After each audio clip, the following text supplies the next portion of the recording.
5 നേരം നമസ്കരിക്കുന്നവർ അരിവാളും ചുറ്റുകയും ആലേഖനം ചെയ്ത ഈ ചെമ്പതാകിയുടെ പിന്നിൽ അണിനിരന്നിട്ടുണ്ട്. ഇത് അവരുടെ കൂടി പ്രസ്ഥാനമാണ്. ഒരു സംശയവും നിങ്ങൾക്ക് വേണ്ട. കാരണം നിങ്ങളുടെ മുസ്ലിങ്ങളാളായില്ല. മുസ്ലിങ്ങളുടെ സംരക്ഷകരായി ചരിത്രത്തിലുടനീളം നിന്ന പാരമ്പര്യമുള്ളവരാണ് കമ്മ്യൂണിസ്റ്റുകാർ. അല്ല, സംശയമുള്ളത് മുസ്ലിം ലീഗിനെ കണ്ടിട്ടാ കേരളത്തിലെ മുസ്ലിങ്ങൾ വളരുന്നത്. ഇത് മുസ്ലിം ലീഗിന് മാത്രം ബാധകമായ കാര്യമല്ല. RSSന്റെ കാവി കൗപീനത്തിന്റെ പിന്നിൽ അണിനിരന്നിട്ടുള്ളതിനേക്കാൾ 1000 ഇരട്ടി അന്തസ്സുള്ള ഹൈന്ദവൻ ഈ ചെമ്പതാകിയുടെ പിന്നിൽ അണിനിരന്നിട്ടില്ലേ ഈ നാട്ടിൽ? അങ്ങനെ ഏതെങ്കിലും ഒരു മതത്തെ ഏതെങ്കിലും ഒരു പാർട്ടിക്ക് മാത്രം അങ്ങ് കൊണ്ടുപോകാൻ പറ്റും.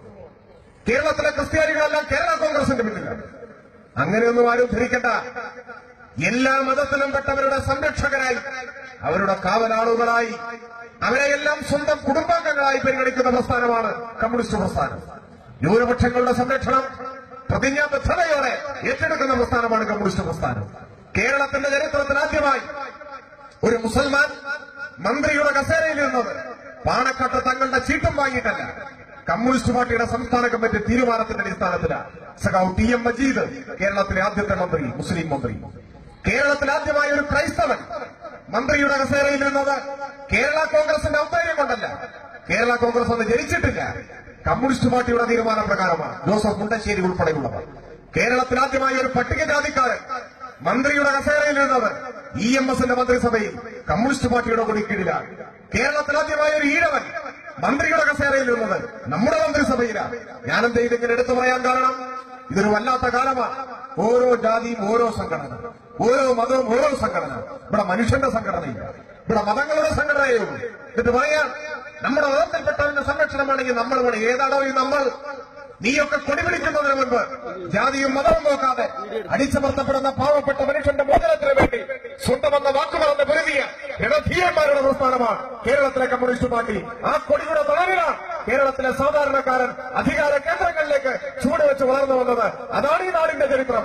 ആ ചരിത്രം വളർന്ന് വർഗീയതയുടെ വിഷമമായി ഈ മണ്ണിൽ ആര് കടന്നു വന്നാലും ഞങ്ങളത് അനുവദിച്ചതിനില്ല. അവസാനത്തെ ശ്വാസം വരെ കേരളത്തിന്റെ മതേതര പാരമ്പര്യത്തെ സംരക്ഷിക്കാൻ ഞങ്ങൾ പൊരുതി നിൽക്കും. ഇത് കമ്മ്യൂണിസ്റ്റുകാരാ. ആ കളി ഞങ്ങളോട് വേണ്ട. ഈ വർഗീയ വിലപേശനം വരുമ്പോ കേരളത്തിൽ വേറൊരു കൂട്ടർ അതിൽ നിന്ന് മുതലെടുക്കുക. അതായത് 5ാമത് മന്ത്രി ചോദിച്ചു, അവസാനം മന്ത്രിയെ കിട്ടി. ഏതാ മന്ത്രി? മഞ്ഞളാംകുഴിയായി. വകുപ്പെന്താ? മാലിന്യം. അങ്ങനെ വകുപ്പ് കിട്ടുന്നുണ്ടോ ലോകത്തിൽ ആരെങ്കിലും? മാലിന്യത്തിന്റെ മന്ത്രി. ലീഗ് പറഞ്ഞ അതാണ് ഒരു ബെസ്റ്റ് വകുപ്പ്, അത് തന്നെ മതി, വേറൊരു കുഴപ്പമില്ല. സംതൃപ്തിയായി മന്ത്രി. അവിടെ പ്രശ്നം തീർന്നു. ഇതിന് വഴങ്ങിക്കൊടുത്തപ്പോ പിന്നെ എല്ലാവരും വാദം തുടങ്ങി.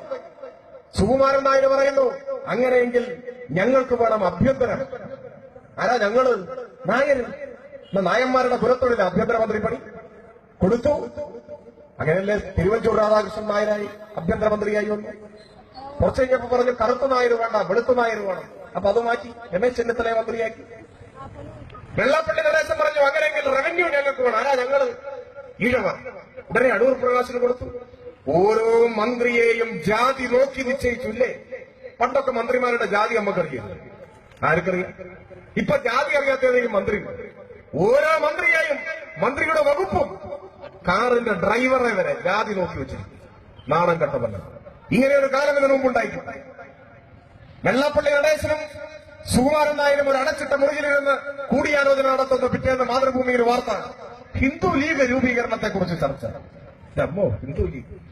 ഉള്ള ലീഗിനെ കൊണ്ട് മനുഷ്യൻ പൊറുതിമുട്ടി നിൽക്കുകയാണ്. അപ്പോഴാണ് അവന്റെ അമ്മൂമ്മയുടെ ഹിന്ദു ലീഗ് വഹിച്ചു വരികയാണ് കേരളത്തെ കുട്ടിച്ചോറാക്കാൻ വേണ്ടി. അങ്ങനെ